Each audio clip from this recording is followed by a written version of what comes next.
Shariatpur block কর্পোরেশনের পক্ষ থেকে শরীরপুর গ্রামের কিছু আংশিক জায়গা পরিষ্কার পরিচ্ছন্নতা করা হচ্ছে। হ্যাঁ ছোট ভাইরা, তোমরা কাজ করে খুশি নি?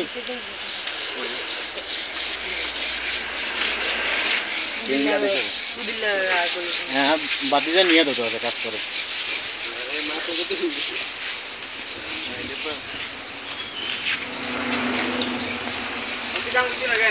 ইয়ে কোন রবিনি কাজ করোর কেন? জি আলহামদুলিল্লাহ, নিজের তো ভালো লাগে কাজ করতে। হ্যাঁ আচ্ছা, আঙ্গু ফাউন্ডেশনের নাম কি?